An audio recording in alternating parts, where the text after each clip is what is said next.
Pós-graduação URI Erechim. Viva aqui seu novo mundo. Presencial ou 100% EAD.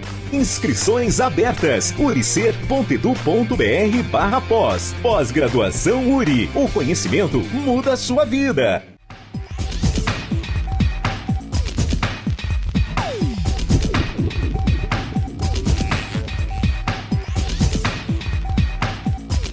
Olá, amigos do programa Expressão Universitária, estamos de volta com o nosso espaço aqui, contando com a presença do nosso reitor da universidade, professor Arnaldo Nogar. Primeiramente, bem-vindo novamente ao nosso espaço, professor. Sempre um prazer contar com a sua presença aqui no nosso espaço. Saudação a quem nos acompanha, saudação a você especial, Ademar. É sempre uma alegria, um privilégio poder estar aqui para conversar sobre sempre temas polêmicos, candentes, importantes, necessários, que fazem parte das nossas vidas, aí, especialmente na área da educação. Nesse espaço a gente podia jogar conversa fora, né, professor Arnaldo? Mas temos pautas, assuntos que realmente estão dominando e já há alguns anos, se não algumas décadas, pois não é novidade nenhuma que estamos enfrentando uma fase de falta de professores. E o interesse por essa profissão é cada vez menor por parte dos estudantes.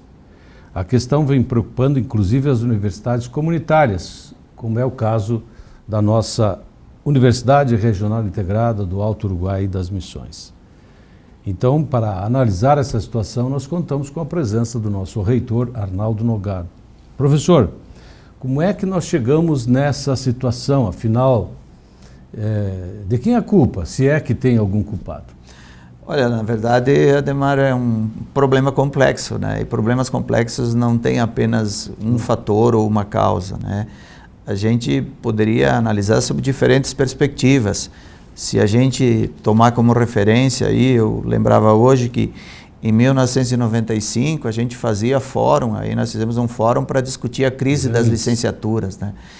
E assim foi. Em 92 nós chegamos a fechar os cursos diurnos que nós tínhamos, e esses cursos foram para a noite e eles foram fechados porque não tínhamos público, né? Aí nós fomos para a noite, houve uma retomada e houve um período em que parece que reaqueceu isso, né?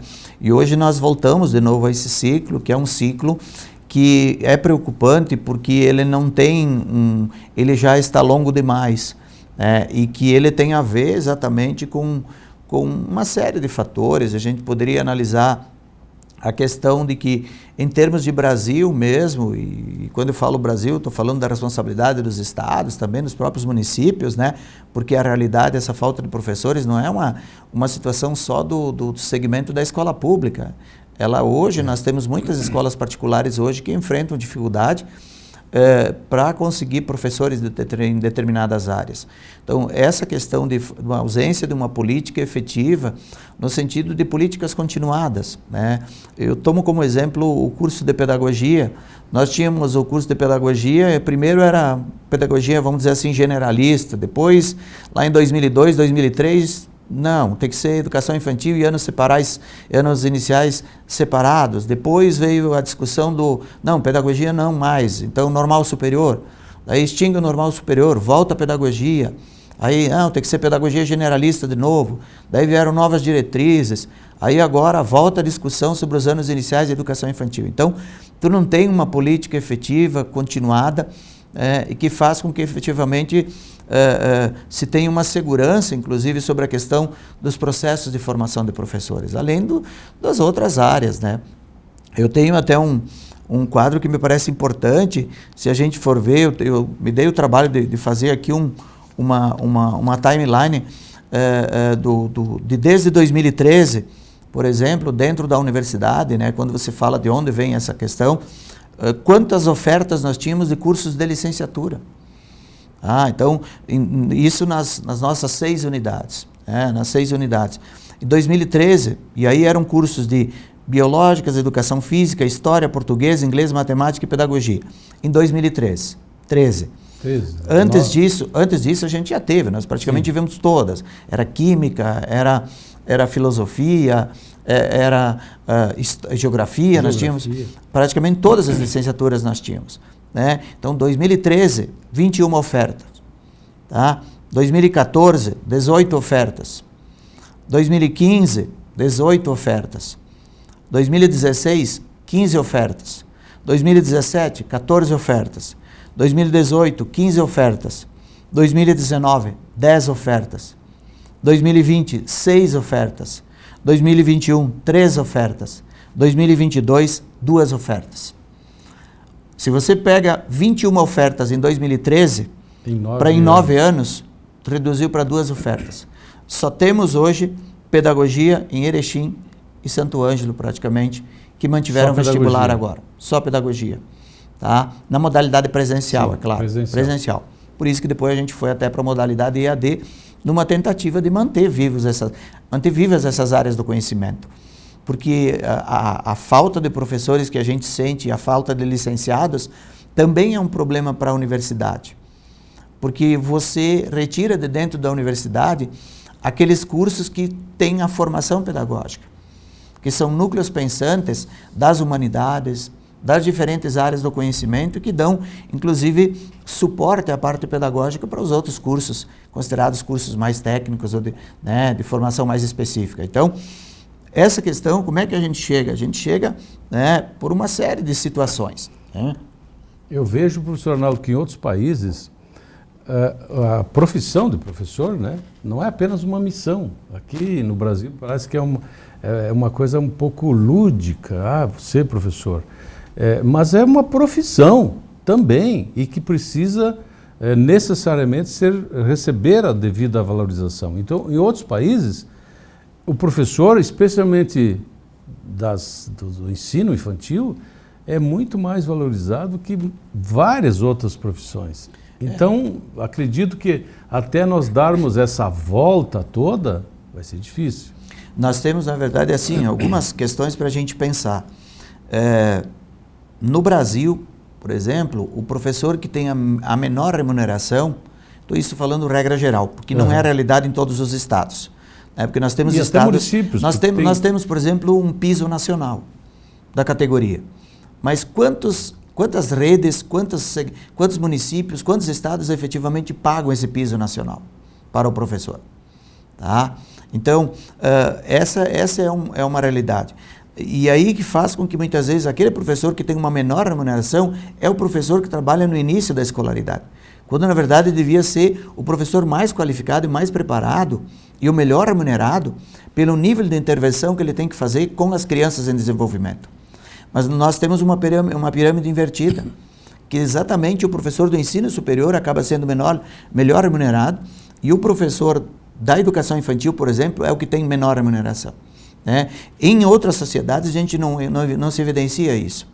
Por exemplo, o Japão é um dos países em que há uma procura grande por professores. É claro que eles traçaram uma série de estratégias, investimento em termos de percentuais de PIB. Né? Veja que o nosso Plano Nacional de Educação, a proposta era de se chegar a 10% do PIB em investimento em educação. Nós não conseguimos fazer isso, nós atendemos até agora, de todas as metas do Plano Nacional de Educação para 2024, apenas uma, que é aquelas do integral, que é aquela do cumprimento do número de mestres e doutores da universidade. Todas as outras não foram cumpridas.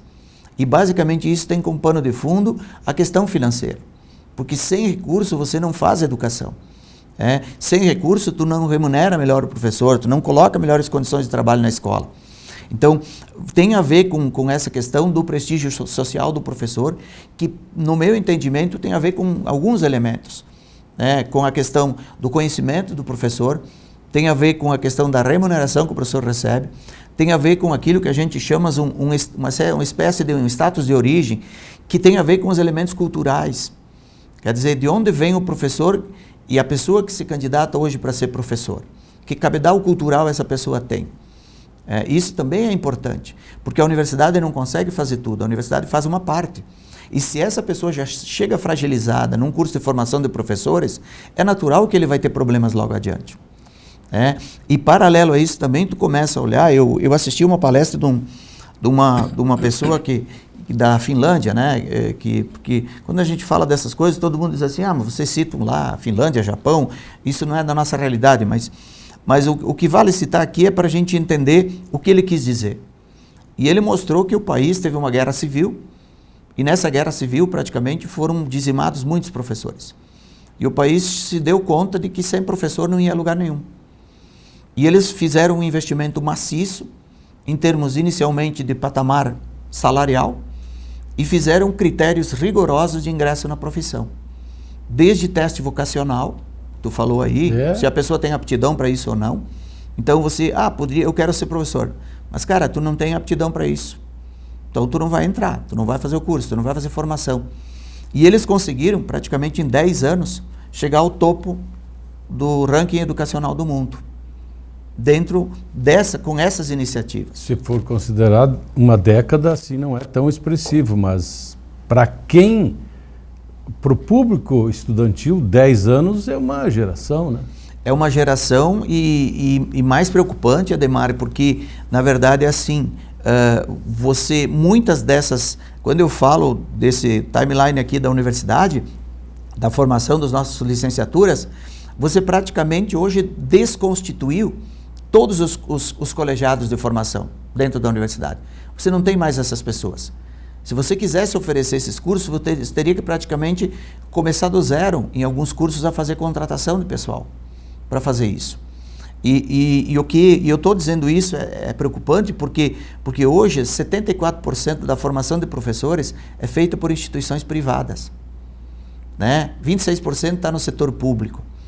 Então, que seria aqueles segmentos que efetivamente, pelas avaliações, né, as comunitárias, as públicas hoje, são segmentos que têm essa preocupação efetivamente com um compromisso social com a educação mais efetivo, que é um compromisso que não tem uma razão direta com as questões de mercado. Então, isto me parece que é uma preocupação, Ademar, no que diz respeito a que tu não recupera isso do dia para a noite. Isso você não... Uma formação minimamente condizente leva 4 anos. Tá? Então, hoje, por exemplo... numa graduação, né? Exato. Numa audiência pública recente, Ademar, com a Comissão de Educação da Assembleia Legislativa, estava a Secretária de Educação do Estado do Rio Grande do Sul estava presente, e ela decretou abertamente que estamos vivendo um apagão de professores. E menciona especificamente o caso da matemática, que eles estavam, um contingente de professores que se precisava lá, se não me engano eram 1.200 no estado, e eles conseguiram uma adesão de 140 professores, 130, 140 professores, e efetivamente formados. Os que estão trabalhando como professores hoje são pessoas que estão cursando a licenciatura. Então, você começa a perceber isso, que esse quadro é um quadro preocupante, como você diz, porque onde é que isso tudo vai parar? Vai parar naqueles dados que nós vimos esses dias, de que as pessoas não sabem o mínimo de língua portuguesa para conseguir um emprego, para conseguir um trabalho. Porque eles têm uma educação básica extremamente fragilizada. Por isso a importância de se investir na base. A gente constrói a casa pelo telhado, não dá certo mesmo, né? Então, agora, eu li há poucos dias a preocupação do Comung, que é o consórcio das universidades comunitárias, da qual a URI faz parte. Muito preocupada a respeito disso. Alguma ação específica do próprio Comung e de suas universidades para tentar, pelo menos, minimizar, já que reverter a situação é muito mais complicado? Veja, Ademar, que muitas vezes a questão das licenciaturas, ela é uma questão de âmbito maior. Porque nós hoje temos vagas ociosas em universidades públicas e instituições como a nossa que oferecem 50% de bolsa para as pessoas estudarem. E você não consegue colocar um número X de candidatos para viabilizar a oferta de um curso. E com isso, com essa preocupação, as universidades comunitárias, isso não é um quadro da URI. Isso é um quadro de todas. O que nós estamos vivendo praticamente tem áreas do conhecimento que nenhuma instituição mais do consórcio das universidades comunitárias oferece. E aí, dentro de uma ideia que o Comung teve aí, que nós estamos pleiteando junto ao governo do Estado a definição no orçamento do Estado de 0,5% em bolsas de estudo para formar professores. no chamado artigo da Constituição Estadual, o artigo 201. Esse artigo, Santa Catarina, na Constituição de Santa Catarina, é o artigo 170. O governo de Santa Catarina, neste ano, ele empenhou em bolsas de estudo, seja a nível de graduação, mestrado e doutorado, mais de 450 milhões para as universidades chamadas ACAF, ou fundacionais de Santa Catarina. O que isso implicou praticamente que houve uma revitalização das licenciaturas e houve uma retomada de muitos cursos dentro dessas universidades. Inclusive, pessoas que querem fazer mestrado e doutorado podem fazê-lo com bolsa do Estado e trabalhando. No Rio Grande do Sul, nós não conseguimos fazer até agora com que o Estado cumpra isso, né? Que o Estado cumpra o chamado 0,5%. E, portanto, nós fizemos já 3 audiências, uma audiência pública, audiência com o presidente da Assembleia no ano passado, com o presidente da Assembleia esse ano, audiência com o governador no final do ano passado. Esse ano nós não conseguimos ainda uma audiência com o governador. Com o governador. A audiência com a secretária de Educação já foi feita esses dias com o nosso presidente do Comung, no sentido de que haja essa sensibilização e esse entendimento de que precisa se colocar esses recursos. Vejam, o que nós estaríamos nos propondo? Que é uma espécie de compra de vagas que o governo do Estado faria para as universidades e nós faríamos a formação de licenciados. Porque a URI já tem esse histórico de formação de professores. Eu lembro quando eu entrei na universidade, já faz 23 anos, nós tínhamos 600 alunos de licenciatura de férias. Claro que era de todo o país, mas havia um contingente enorme, só que esses todos já estão praticamente aposentados, então não existe mais. O que é a maior preocupação, Ademar, que tem, eram 22 turmas, Ademar, eu coordenava o curso de pedagogia nesse período, a gente tinha aluno vinha aluno de vários lugares do país, Bahia, como você disse. Pernambuco. É isso aí, era interessante isso, o pessoal vinha, porque nós fazíamos uma sistemática de aulas intensivas. E a preocupação, inclusive, manifesta aí pela secretária de Educação, e os dados também mostram isso, que o contingente de professores hoje que estão trabalhando, o universo maior deles, se não me engano é 60%, num período aí de 10 anos, vão entrar em aposentadoria. O que significa que nós não temos novos. E o que mais chama a atenção, um dado que é importante pensar, e aí esse dado eu tirei do INEP ali, 39% dos formados em licenciatura hoje atuam na área. As pessoas fazem curso de licenciatura e vão fazer outra coisa. Eles acham outro nicho de mercado, porque não se torna atrativo.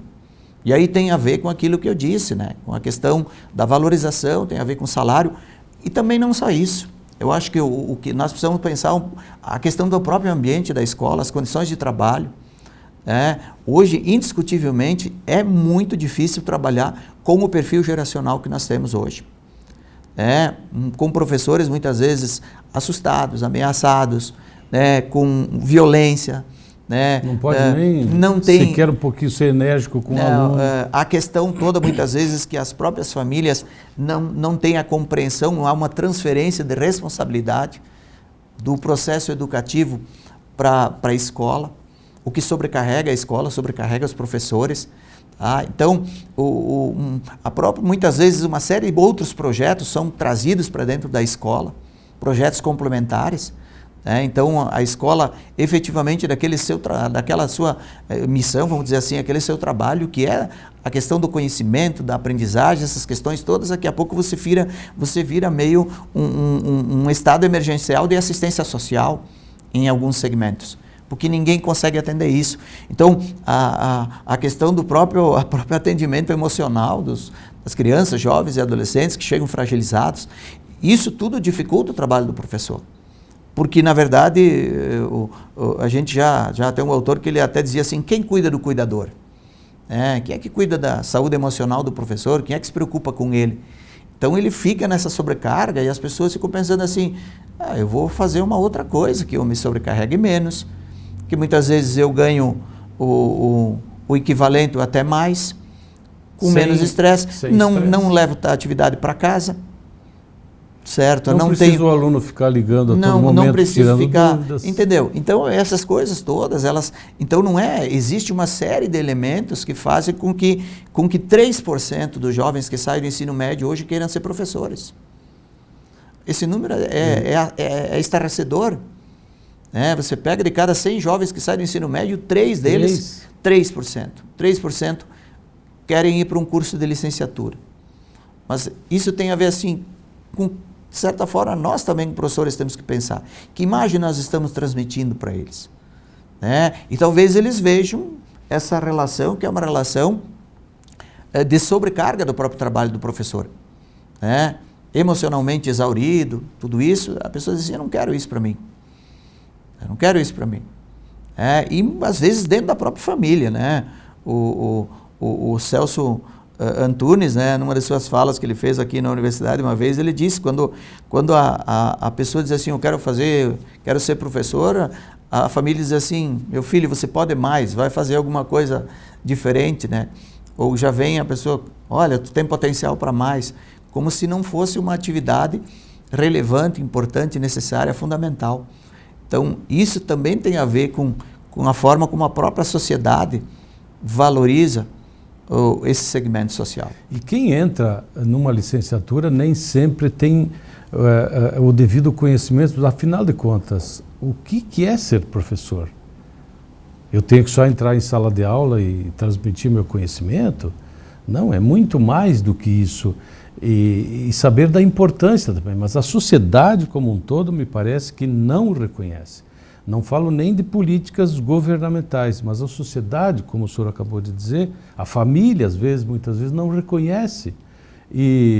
Mas, ao mesmo tempo, não quer ficar com o filho, o dia inteiro quer mandar para a escola. E aí, a responsabilidade é do professor, é da escola ou é da família? Afinal de contas, tem uma diferença aí entre educação e ensino, aprendizado. Na verdade, Ademar, eu não dissocio as duas coisas. Sim. Entendeu, Ademar? Porque, na verdade, assim, na escola a gente educa também, porque tu tem que ensinar valores, tem que educar Mas o básico tem que base de vir de casa, princípios. Sim, ele tem... A criança, quando chega na escola, com 3, 4 anos, ela tem uma série de princípios já elaborados e constituídos. Tá? Então, isso ela tem. Desde a questão toda de conduta, comportamento, jeito de ser, então isso tem a ver. Mas quando ela chega na família, o pai e a mãe têm a responsabilidade de fazer o acompanhamento das atividades escolares, do que acontece na escola, do trabalho do professor, isso tem a ver com uma tarefa de aprendizagem, entre aspas, mais formal. E a escola tem, além dessa visão do ensino-aprendizagem mais formal, também essa corresponsabilidade no que diz respeito à formação do cidadão. A formação do indivíduo num contexto mais amplo. Agora, isso é indiscutível quando você diz assim de que a gente tem que repensar isso como sociedade. E não é cair no velho jargão de dizer assim, sem educação a gente não vai a lugar nenhum, e aí fica naquele discurso bonito, aquela coisa toda. Não, é preciso aquilo que o presidente da comissão lá de Educação e Cultura da Assembleia dizia o seguinte, ok, secretária, a senhora tem consciência de que tem um apagão.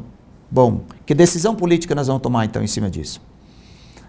Então, se nós temos consciência disso, que decisão? As universidades como as nossas, nós estamos mantendo 50% de bolsa, nós estamos tendo programas como o PIBID, o Residência Pedagógica, que são programas que o governo federal tem e que nós mantivemos até hoje.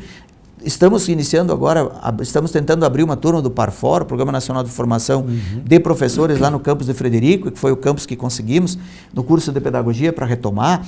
Então, nós estamos tentando fazer isso. Mas quando você não tem alunos efetivamente que queiram procurar, tu também não tem como abrir turmas. E olha que esse programa de bolsas nós já temos há bastante tempo. Tá? Então, estamos fazendo algumas coisas, mas eu acho que vai chegar um momento, e eu também diria aqui rapidamente o seguinte, Ademar, também tem a ver um pouco com a imagem que você vê no entorno. Essa semana eu falava com a diretora da escola onde eu trabalhei lá em São Valentim, quando eu dava aulas era mais de 700 alunos. Hoje tem 130. Alguém que pensa em ser professor diz assim, eu vou trabalhar onde? Certo? Antes ele olhava, 700 alunos, vai precisar um monte de professor, um monte de gente. Hoje tu olha e diz assim, 130, quantos professores tu precisa? Então tem a ver com encolhimento do contingente populacional, também. Tem a ver com demanda, tem a ver com espaço de trabalho. né? Mas mesmo em algumas áreas, o que a gente percebe é que há uma carência enorme.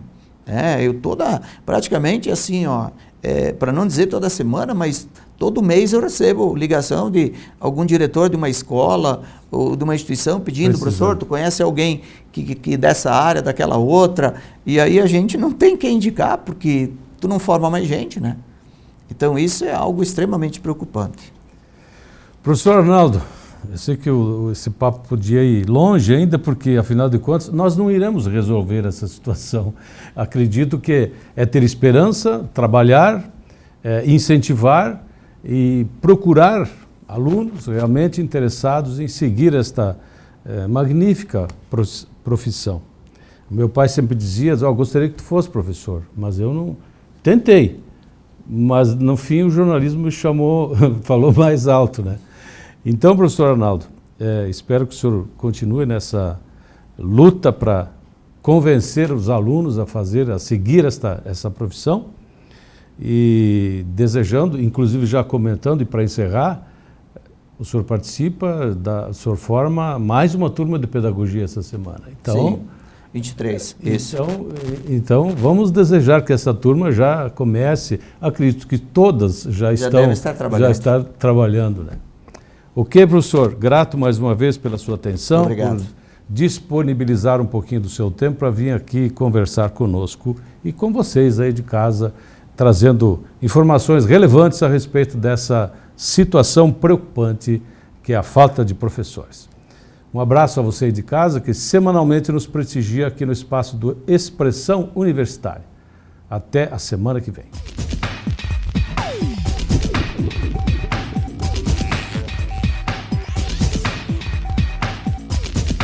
O que faz você escolher a escola para seu filho? O investimento? A localização? A estrutura? Não. A melhor escola para o seu filho é aquela que prepara ele para a vida. Escola de Educação Básica da URI Erechim. A melhor escola da região no Enem. A escola que acredita nos valores familiares. A escola que oferece atividades que te formam para a vida. Pois a vida é uma escola. Matrículas abertas.